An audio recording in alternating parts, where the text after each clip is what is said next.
પોરબંદરમાં 19 માર્ચ અને ગુરુવારના રોજ રાજ્યના મુખ્યમંત્રી ભૂપેન્દ્રભાઈ પટેલ મુલાકાતે આવવાના છે। આ મુલાકાત દરમિયાન તેઓ 350 કરોડ કરતાં પણ વધારે રકમના વિકાસના કામોની પોરબંદરને ભેટ આપશે। ત્યારે જિલ્લા કલેક્ટર એસડી ધાનાણીએ આ કાર્યક્રમ અંગે માહિતી આપી હતી। શ્રી ભૂપેન્દ્રભાઈ પટેલ સાહેબ આવતીકાલે 19મી માર્ચને ગુરુવારના રોજ પોરબંદરની મુલાકાતે આવી રહ્યા છે। माननीय मुख्यमंत्री अध्यक्षता में ताजावाला हॉल खाते बपोरे 3 वागे जिल्लाना विविध विभागों विकास कामों ई लोकार्पण तथा ई खातमुहूर्त नो कार्यक्रम है।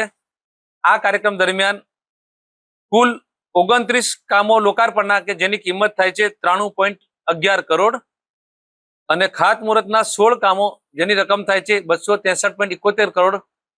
कुल 45 कामों 356.82 करोड़ जेना ई लोकार्पण तथा ई खातमुहूर्त थनार छे। विभागवार बात करिए तो आपणे मार्ग और मकान विभागना कुल 14 कामों, वन और पर्यावरण विभागनुं 1 काम, शहरी विकास और शहरी गृह निर्माण विभागना 15 काम, श्रम कौशल्य विकास और रोजगार विभागनुं 1 काम तथा ऊर्जा और पेट्रोकेमिकल विभागना 14 कामों। आमां मुख्यत्वे जो बात करिए तो वन और पर्यावरण विभाग द्वारा ओडदर खाते रंगभाई मंदिर पासे सर्वोदय वन पूज्य गांधी बापूना विचारोना अनुरूप और सिद्धांत अनुरूप 20 करोड़ना खर्चे सर्वोदय वननु आवतीकाले कामनु खातमुहूर्त थनार छे। अने आपणे आ सर्वोदय वननु काम पूर्ण करी आवता ચોમાસા दरमियान राज्य कक्षाना वन महोत्सवमां तेनुं लोकार्पण थाय ते माटेना पण आयोजन करेला छे। आ कार्यक्रममां पधारवा हूँ तमाम नागरिकोने अपील करूं छुं।